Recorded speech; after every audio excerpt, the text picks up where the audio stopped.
Buenos días, buenas tardes, buenas noches. Los saluda Ricardo Piroya, su conductor acá en el programa Hablemos de Política en Universal TV Digital. Hoy día tenemos un gran programa.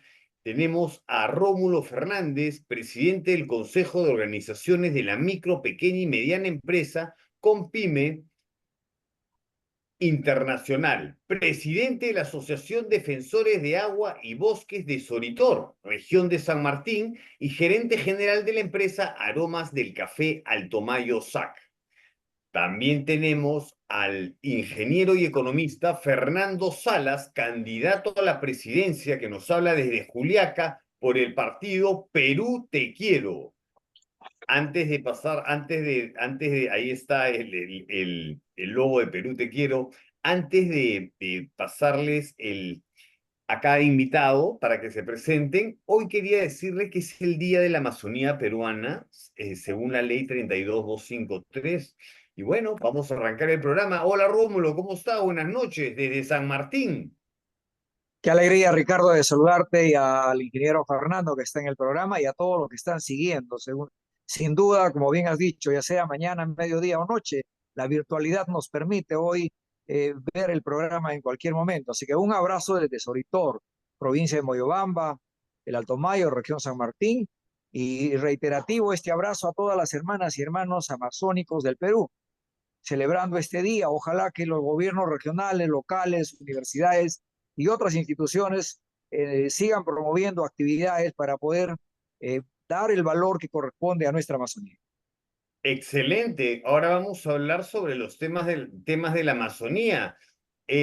Fernando, ¿cómo estás? Desde Juliaca, ¿cómo estás?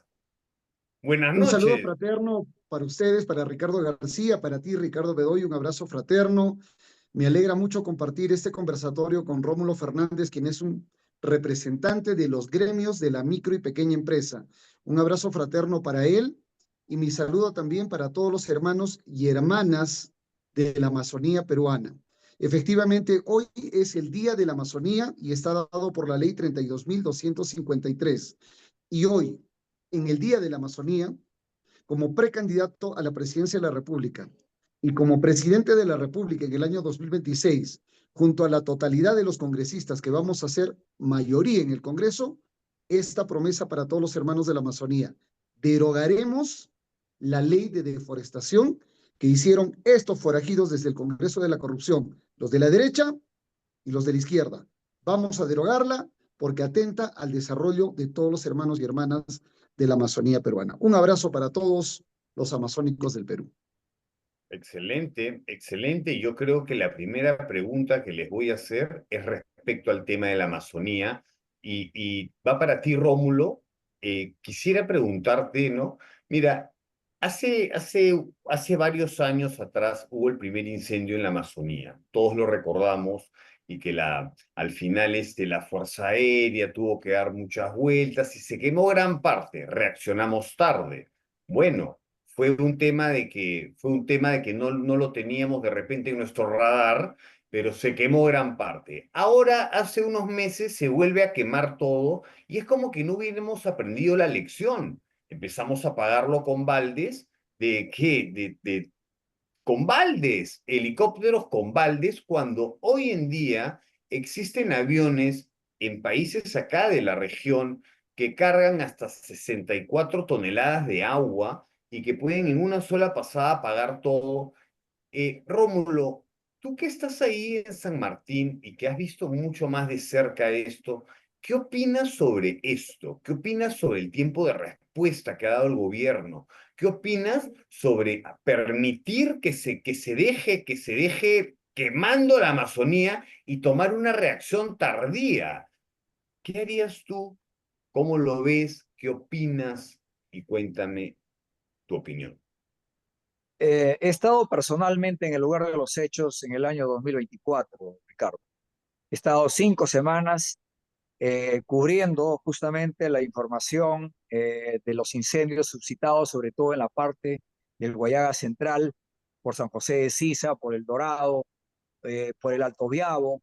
Y realmente, de acuerdo a la información del Ministerio de Ambiente, son más de 2.500 hectáreas que se ha incendiado en el año anterior, la mayor parte corresponde a la Amazonía y en esta parte de la región San Martín ha sido afectado en realidad el sector agrícola, por ejemplo, los agricultores del cacao, del café, y lo que tú has señalado, la forma de apagar, sí, han habido congresistas de la República que han movilizado, canalizaron la presencia de helicópteros que recogían pues cantidades tan ínfimas para apagar en zonas de muy difícil acceso, es verdad.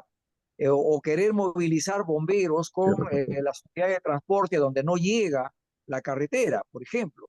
Entonces, llegar con el agua hasta una cierta parte y no poder eh, ascender al lugar del incendio. De verdad, el plan de contingencia, de prevención por parte de los gobiernos regionales y en este caso específico de San Martín, se ha visto ausente. Y creo que vamos a enfrentar otra ola difícil.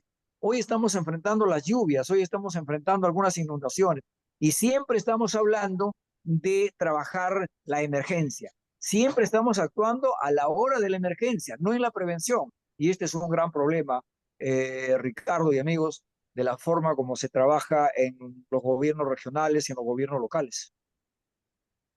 Totalmente, totalmente de acuerdo en la primera parte de lo que indicaste. Hay un tema más grave aún, que estas zonas de cultivo de cacao, según las normas de exportación de café de la OTAN, no permiten que hayan sido en plantaciones de áreas quemadas, lo cual inhabilita estas áreas de poder volver a hacer plantaciones de cacao y exportarlas. Ese es un tema también muy grave. Y en el segundo punto que hablas, respecto al tema del clima, nosotros para eso tenemos también a las Fuerzas Armadas, donde tenemos un satélite, un radar de clima, que es de Vaisala, ¿no? Finlandés, uno de los mejores del mundo, y creo que deberíamos de basarnos de esa información también. Gracias, Rómulo, por tu respuesta en estos dos puntos de vista. Fernando, ¿qué opinas tú respecto a este tema de la Amazonía, lo que ha sucedido? ¿Por qué crees que se quemó? ¿Por qué el tiempo de respuesta fue tan tardío? ¿Por qué tuvimos que esperar que un país, bueno, que salió en las noticias de Estados Unidos indicando hay un punto caliente en la Amazonía del Perú, y poder reaccionar cuando países desde afuera, ¿no? Nos decían, oigan, se están quemando? Entonces imagínate eso, ¿no? La misma NASA, con fotos de la NASA indicando los puntos calientes. Fernando, ¿qué opinas tú al respecto de ello? Y tú como precandidato a la presidencia, ¿qué medidas tomarías de inmediato? Dame una. Sí, nosotros tenemos que señalar con mucha contundencia de que en el mundo existen dos tipos de variables. Unas que son las variables endógenas, las que podemos controlar, y las otras que son las variables exógenas que no las podemos controlar, como por ejemplo los eventos climatológicos que se presentan de diferentes maneras. Pero debemos señalar también que los gobiernos de los últimos 34 años no han trabajado en la prevención de riesgos. Los gobiernos no han trabajado en la prevención generando políticas públicas precisamente para evitar problemas de esta naturaleza. Como muy bien lo han señalado ustedes, hay otros países que rápidamente actúan. Los gobiernos de los últimos 34 años solo se han dedicado a mantenerse en el poder, a pelearse entre ellos, y nada de desarrollo se ha logrado para nuestro país. ¿Qué tenemos que hacer? Generar nuevas políticas públicas, por ejemplo, para generar educación ambiental en nuestra población, porque muchos de esos incendios forestales se dan también por la intervención y la manito del hombre, por las tradiciones ancestrales que tienen de quemar los pastizales para las nuevas siembras y las posteriores cosechas. Eso lo podemos ver aquí en Puno también, en la zona de los Uros, con los totorales que tenemos en el lago Titicaca, y así lo podemos ver en la Amazonía y en varias regiones del Perú. Nosotros tenemos bien claro de que los gobiernos deberían invertir en la prevención. ¿Cuántos drones para apagar incendios tenemos en el Perú en este momento?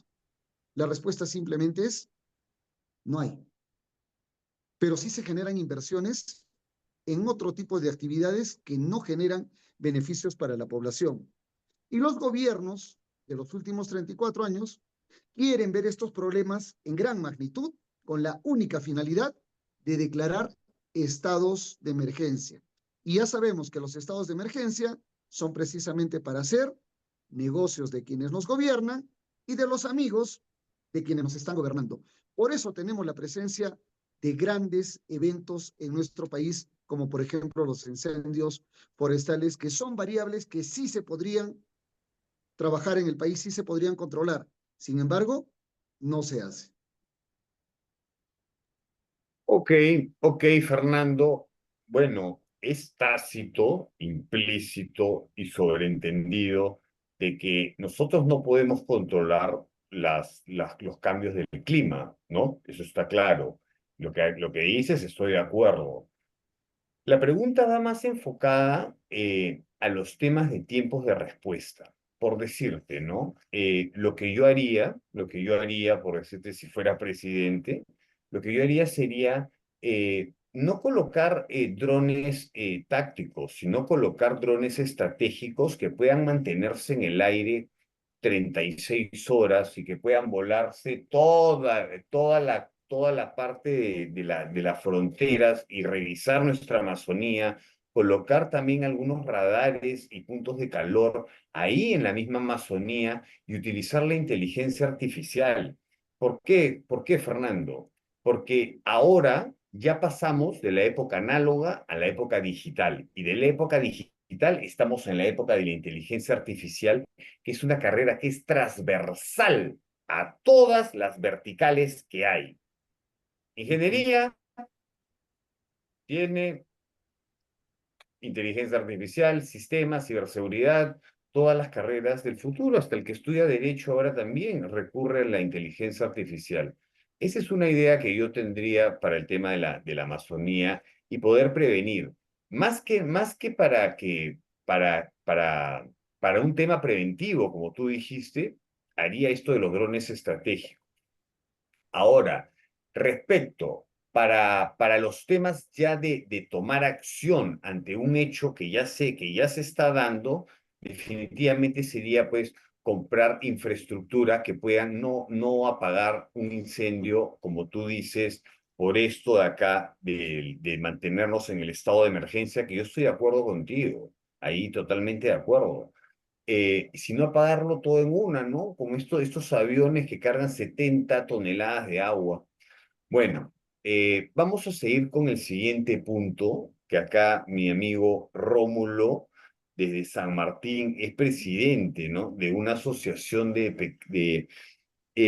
presidente del Consejo de Organizaciones de la Micro, Pequeña y Mediana Empresa. Cuéntanos, Rómulo, cuéntanos cuál es tu punto de vista, cuáles son las innovaciones que estás sacando como presidente de este consejo, porque hay muchas organizaciones que se dedican, ¿no?, a apoyar a las pymes, a las medianas empresas, ¿no? Cuéntanos cuáles son tus skills. Cuéntanos cuáles son tus puntos diferenciales, ¿no?, del común denominador. Adelante, Rómulo. Gracias. Mira, en principio, partiendo del valor que tiene el sector de la micro y pequeña empresa, generador de más del 80% de la PEA, no estoy hablando del nivel formal e informal, porque esa es otra discusión que nos llevaría bastante tiempo. Lo que quiero decir es la importancia que tiene en la generación de empleo, en el aporte al PBI y la importancia que tiene para ser el soporte de la paz social en nuestro país. Es el sector que ha llevado sobre sus hombros en todos los procesos de las crisis que han habido, llámese la época del terrorismo, la crisis económica en la época de la hiperinflación, en la crisis del COVID, etcétera. La micro y pequeña empresa ha estado de pie. 2.200.000 emprendedores del campo generan más de 4 millones de empleos. En suma, a nivel de la micro y pequeña empresa, hablamos de más de 15 millones de empleos generados en el país. Esa fuerza no está realmente incluida en una agenda que sea sostenible, es decir, en políticas de Estado. Lo que se ha hecho es generar burocracia, se ha creado viceministerios, direcciones, se ha creado obviamente una serie de programas que se gasta mucho dinero, pero sin mayor efectividad. Partiendo por entender, no se ha avanzado en la formalización de la economía, no se ha avanzado en la productividad y en la competitividad. No tenemos un parque industrial certificado para competir en el mundo desde nuestro país. No se ha logrado establecer un parque científico y tecnológico.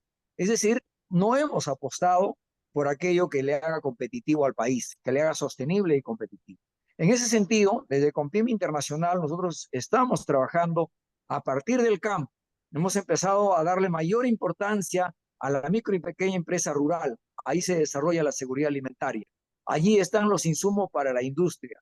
Allí está el bosque para poder garantizar los ciertos recursos como el agua, la energía, etcétera. 80% de nuestro trabajo está en las regiones. Me he venido de Lima desde el año 2018, me regresé a San Martín a trabajar en las zonas rurales y a recorrer nuestras regiones, fortaleciendo y empoderando a nuestras organizaciones como asociaciones y cooperativas, en este caso agropecuarias, de servicios, de comercio y de industria. Pero en segundo lugar, trabajamos el plan de internacionalización. Hemos visitado 38 países, tenemos presencia en 8 países y estamos obviamente trabajando lo que se llama el catálogo Perú, la oferta Perú desde la micro y pequeña empresa. Es un trabajo arduo, de largo aliento, no es de un día para otro. Romper esa cadena de monopolios, de grandes articuladores, acopiadores, que muchas veces el productor del café, del cacao, del maíz, de la quinoa, de la palta, no sabe a cuánto se vende su producto en el mercado internacional. Estamos trabajando en construir ese puente para lograr la efectividad de la internacionalización directa de la micro y pequeña empresa hacia los mercados del exterior. Excelente, excelente, Rómulo. Lo que te entiendo es de que, bueno, has hecho un historial, ¿no? Del poder que tiene este segmento del país que está en la zona rural y que son micro, pequeño y medianos empresarios. También has hablado sobre el tema de empoderarlo, ¿no? ¿Sabes algo? Yo lo complementaría con transferencias tecnológicas.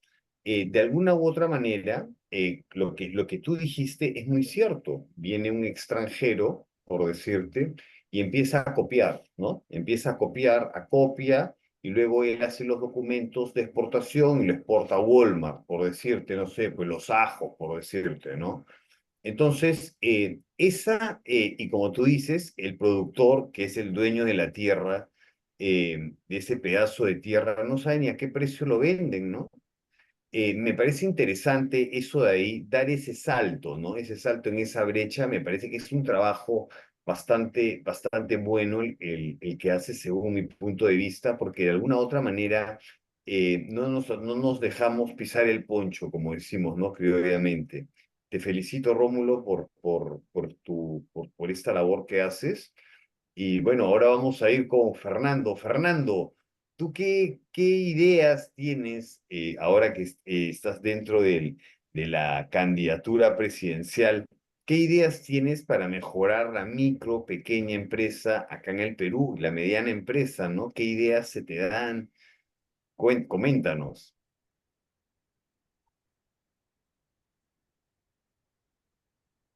Muchas gracias. Y nuevamente un abrazo fraterno para Rómulo porque es un trabajador, es una persona de chamba como yo, es un dirigente de la micro y pequeña empresa como yo, así que lo voy a tratar de colega empresario.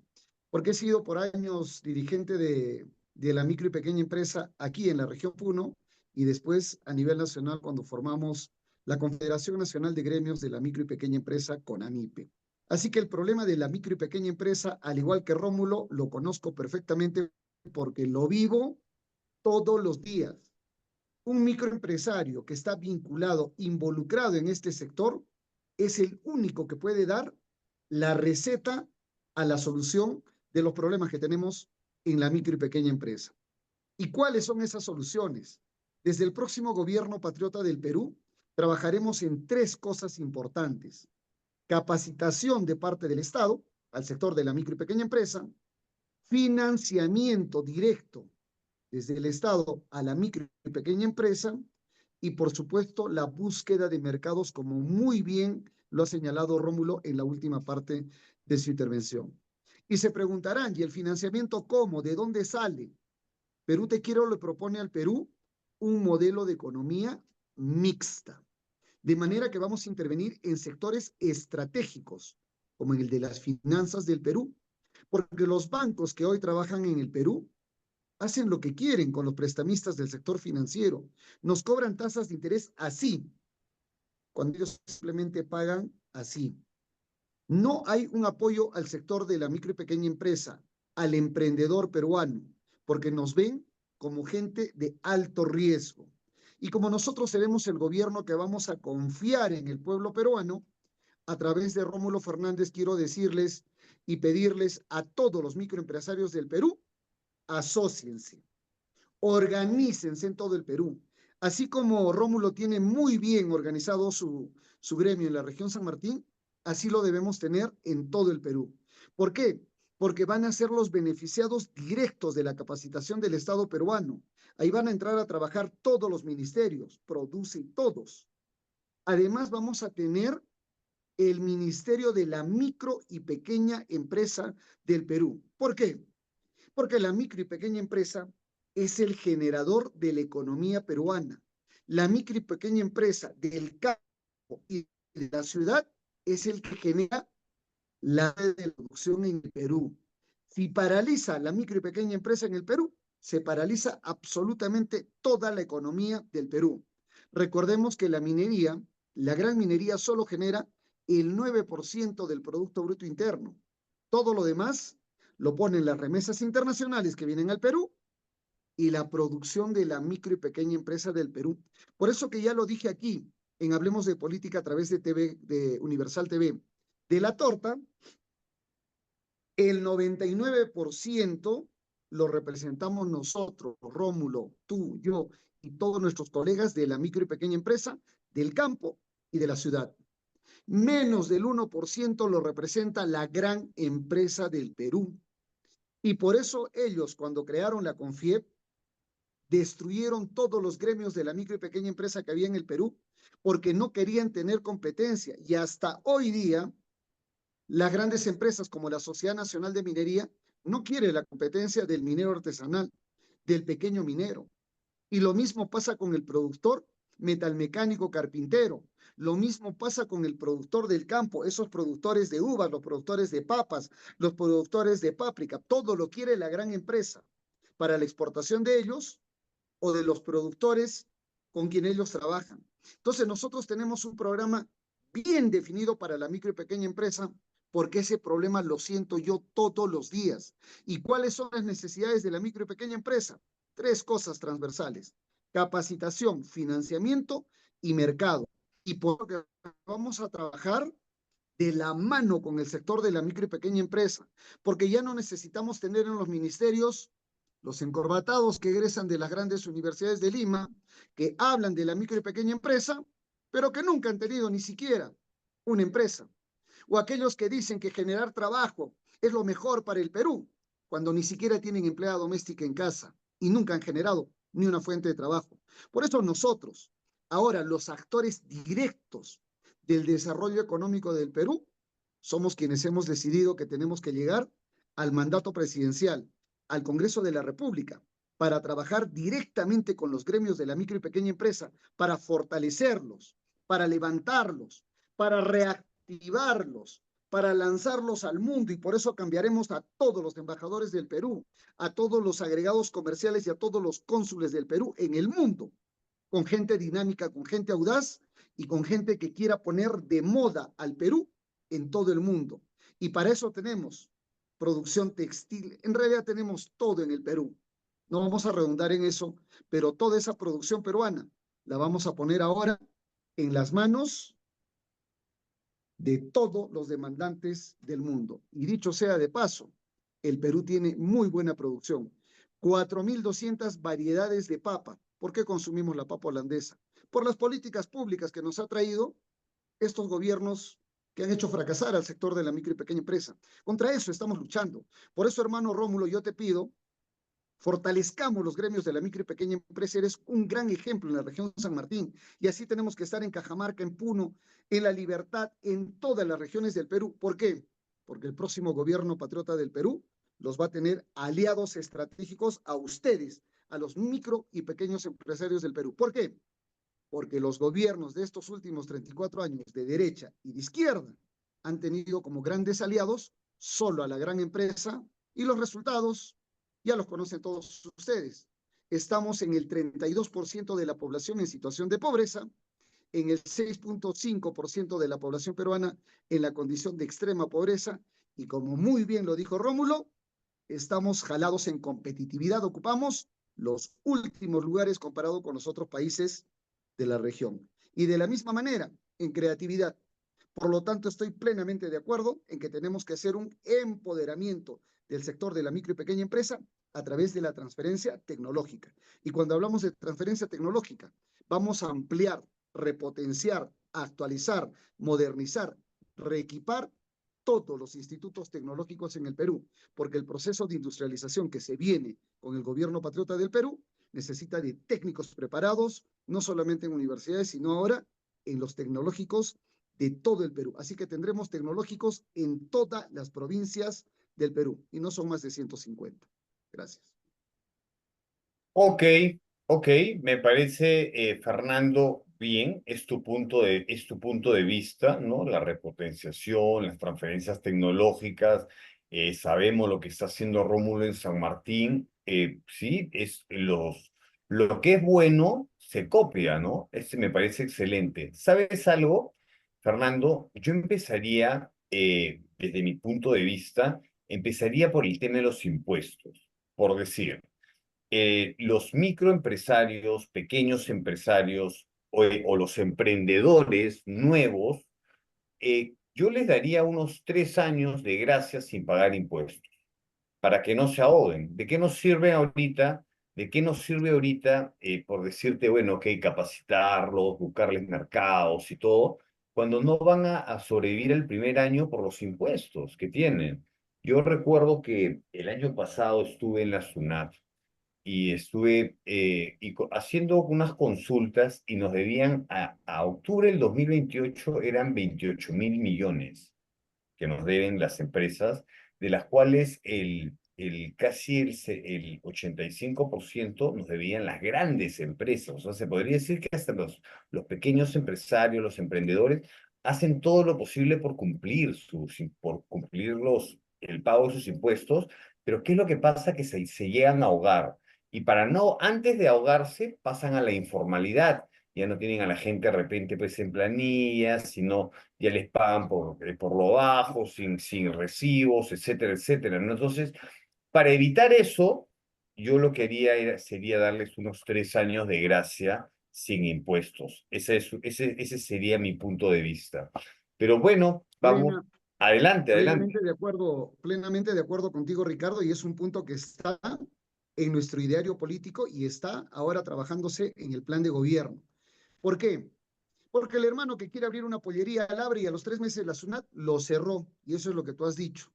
Nosotros vamos a generar desde el próximo gobierno patriota una ley de exoneración de impuestos, tal cual se lo hacen a la gran empresa, les exoneran impuestos y además impuestos municipales. Les han dado, por ejemplo, ahora 5 años de la misma manera. Hermano carpintero, hermano agricultor, hermano metalmecánico, hermano textilero, ¿quieres abrir tu empresa? Aquí está. El Estado te va a financiar tu iniciativa empresarial, pero además te va a dar el plazo que propone Ricardo para que no pagues impuestos los 2 primeros años.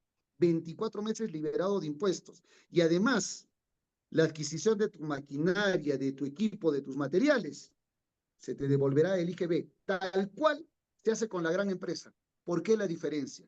¿No dicen que no debe haber discriminación? ¿Por qué los gobiernos han discriminado a la micro y pequeña empresa? Simplemente porque no quieren el desarrollo del Perú. Y como nosotros somos parte del sector de la micro y pequeña empresa, estamos bien puestos con la camiseta de la micro y pequeña empresa, y por eso a Rómulo Fernández hoy día le entregamos el Partido Político Nacional Perú Te Quiero, para que con este, que es el partido de la micro y pequeña empresa del Perú, Este que es el partido de todos los micro y pequeños empresarios, de los emprendedores del Perú. Vamos a recuperar la producción, la productividad, el empleo. A esos que nos dicen, ustedes son ahora 75% de informales en el Perú. Con ellos vamos a trabajar, a ellos los vamos a proteger. Al hermano taxista que se levanta a 5 de la mañana, llega a su casa a 10 de la noche, él es un microempresario. Su fuente de trabajo, manejar el carrito, su capital de trabajo, el carrito propiamente dicho.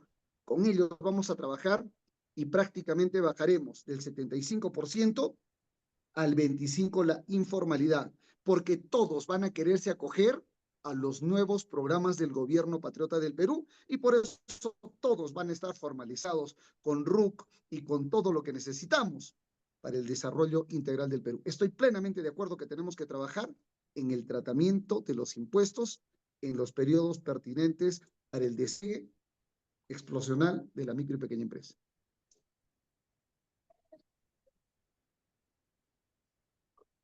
Ricardo, no sé si me permites un par de precisiones. Claro que sí, por favor, adelante. Sí, mira, la primera es que nosotros hemos alcanzado propuestas en varios momentos al Poder Ejecutivo, a las comisiones responsables del Congreso, el referido al sinceramiento tributario.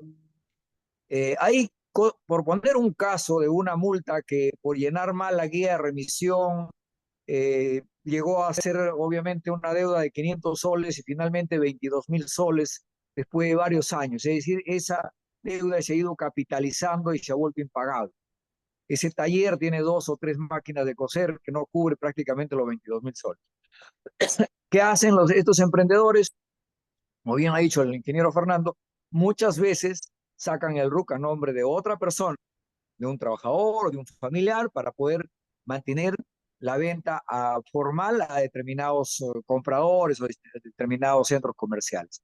Esa, esa forma de llevar adelante definitivamente no es sostenible y es más bien una forma de desaparecer a quienes generan el empleo y le dan sostenibilidad al país, que es la micro y pequeña empresa. Y la segunda está referido a las compras estatales de manera virtual. Lo tiene Sebrae, lo tiene Corfo en Chile, en Brasil es una muy buena experiencia, el ahorro que han tenido, ha disminuido el elemento corrupción, se reduce la corrupción y le permite al emprendedor participar o postular con sus productos en cualquier horario de las 24 horas, porque es virtual, logra una calificación propia y al final va a presentar el expediente si ha calificado, si pasó la valla correspondiente. Entonces, ese es otro tema importante, las compras y contrataciones estatales, y darle el impulso al uso de las herramientas tecnológicas. Ok, buena acotación. Bueno, vamos a entrar al último punto de la noche y es el tema del agua.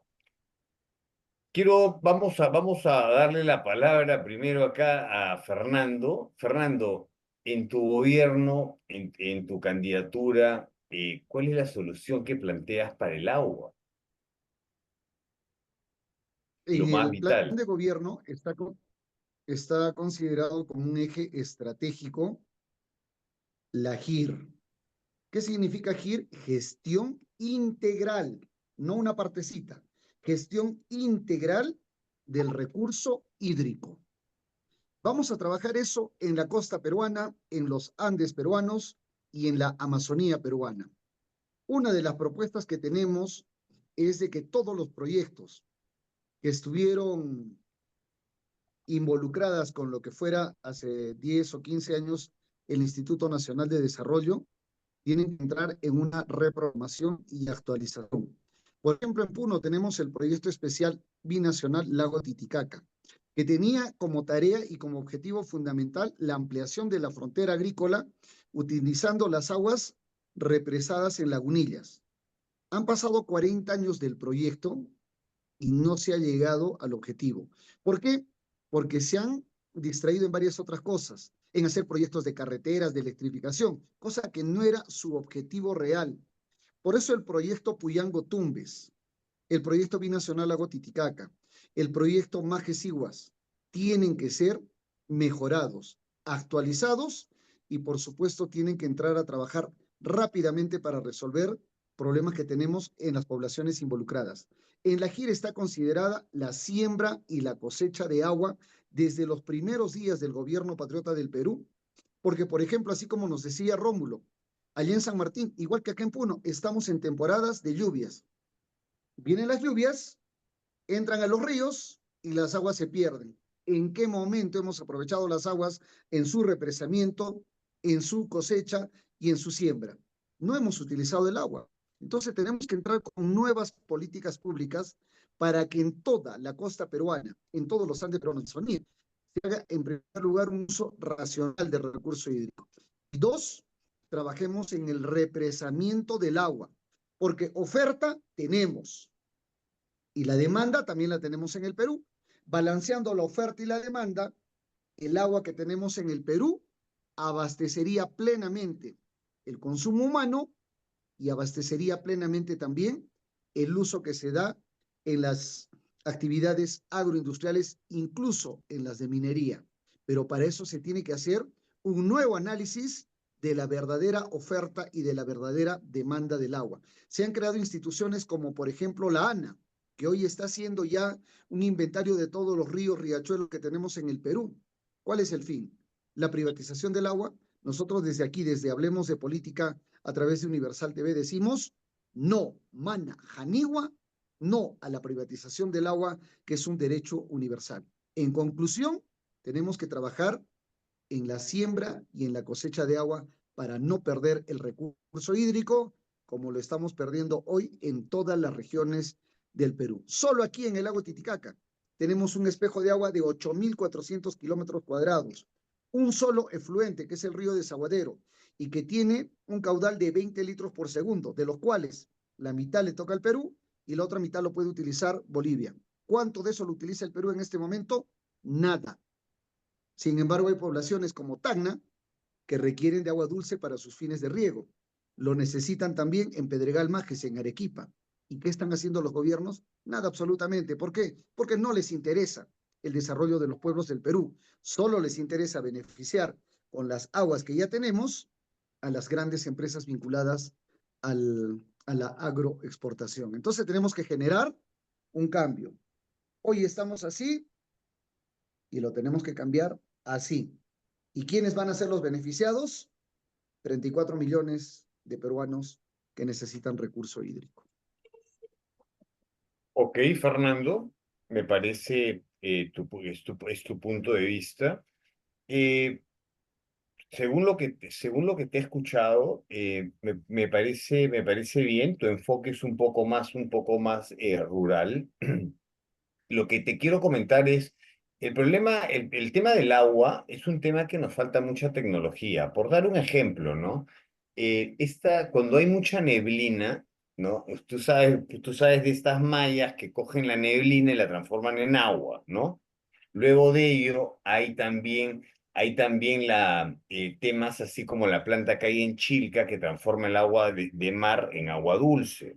Entonces también hay máquinas no recuerdo ahorita el nombre exacto, pero conocí una empresa israelita hace unos años, Odis Adversa, me acuerdo que se llama.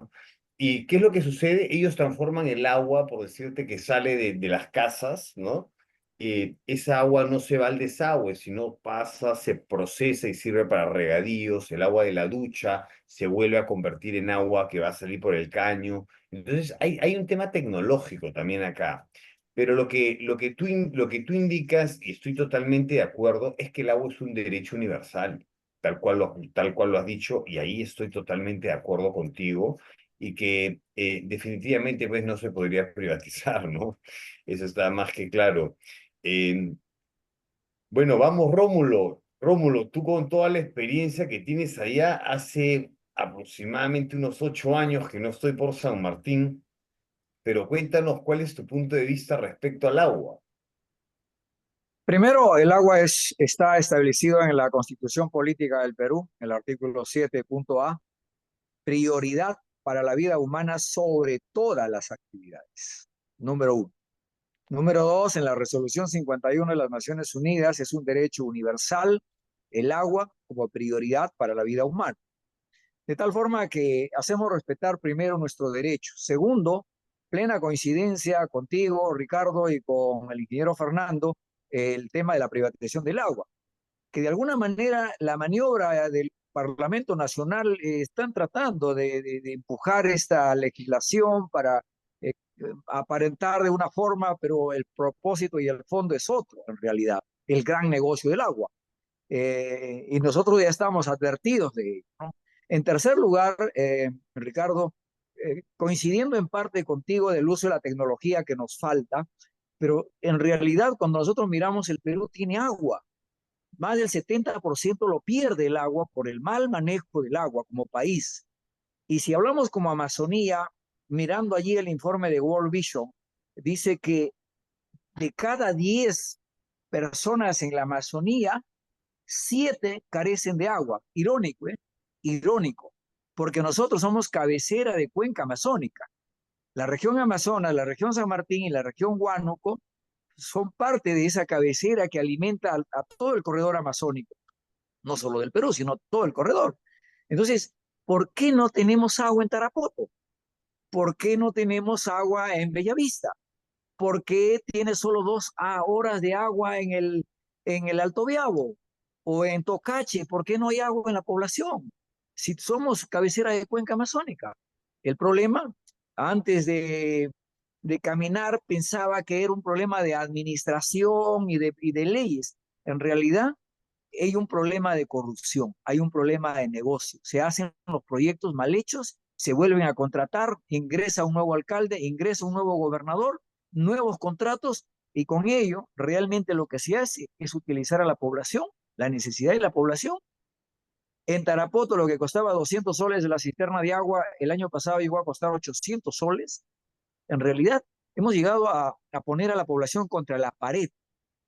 Yo soy miembro del Consejo de Coordinación Regional de San Martín y he tenido que pararme firme para poder justamente llevar a foja cero algunos 2 millones de soles para la revisión de un proyecto de agua en una provincia.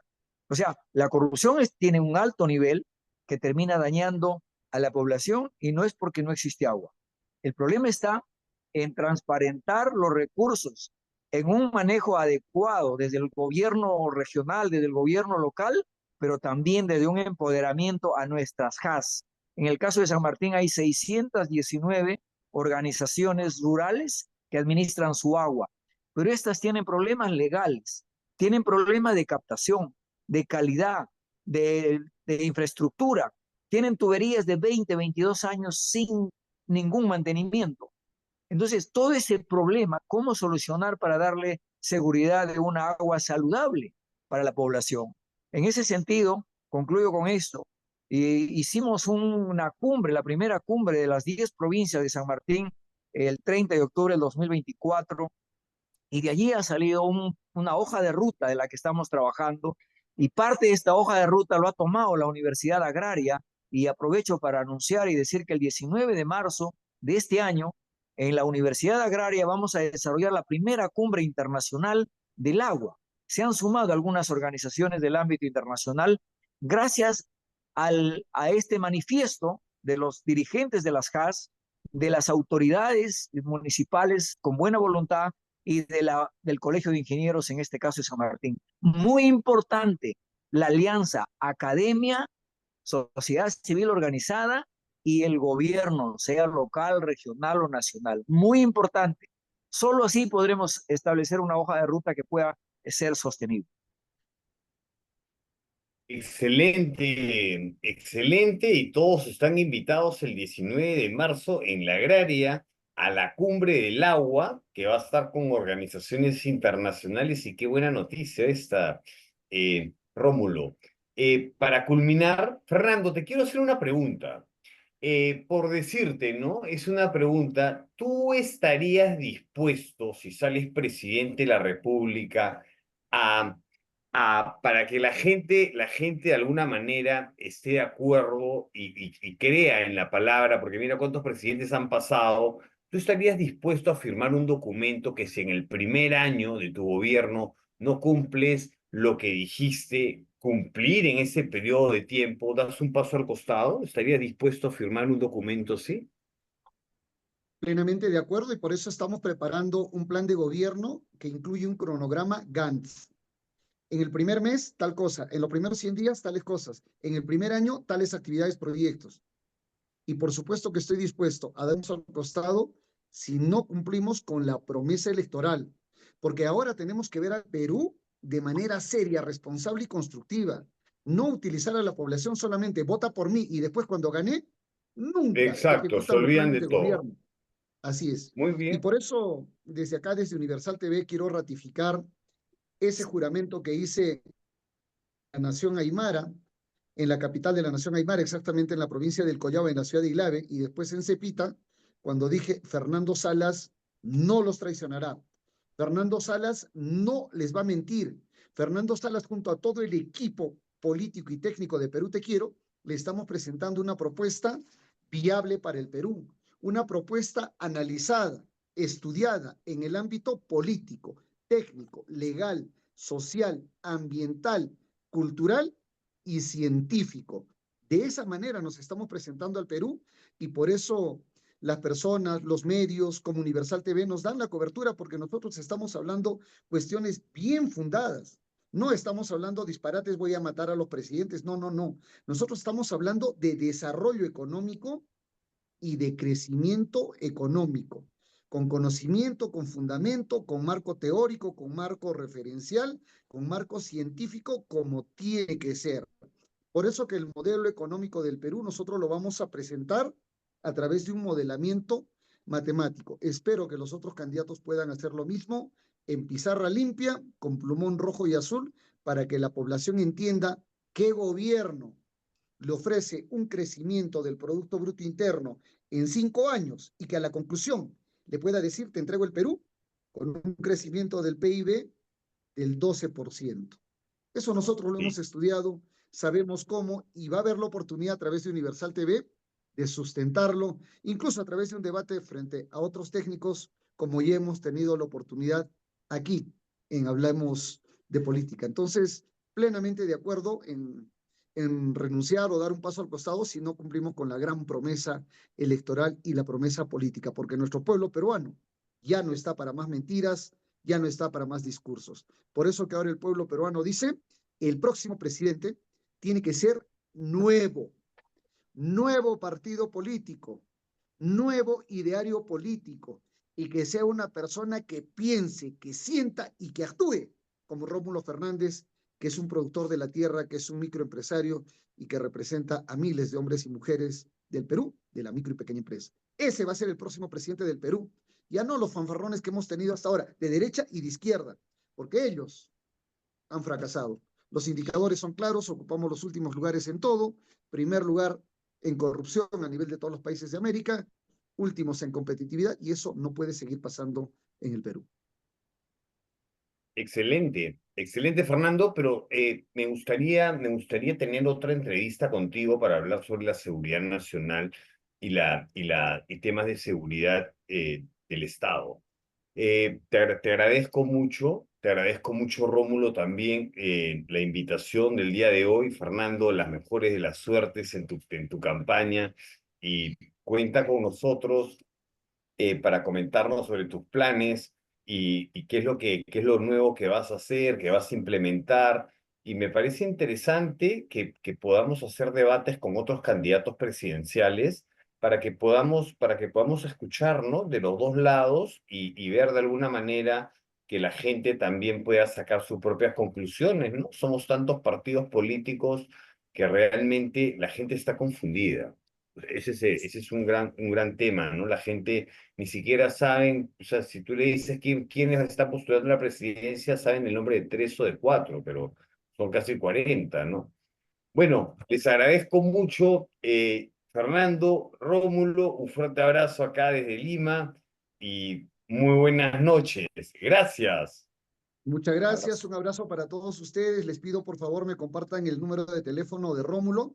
Voy a estar en este mes allí en San Martín porque vamos a visitar, tenemos una invitación de ciudadanos de Lamas, de Moyobamba, de Tarapoto Y sí, nos gustaría ir a visitarlo a Rómulo solamente para que escuche la propuesta para la micro y pequeña empresa. No vamos a ir a decirle, vota por Fernando. Después, estoy seguro, así será. Gracias. Muchas gracias, Rómulo. Un abrazo para ti, fraterno, Gracias. desde Puno, desde Igual, Juliaca. Gracias a Ricardo García, que siempre igual. nos permite llegar para hablar de política en Universal TV. Gracias también a Ricardo Bedoya. Un abrazo fraterno, Bendiciones. respetuoso Vale, Muchas para todos gracias. Un ustedes. abrazo. Tupananchis Cama. gracias.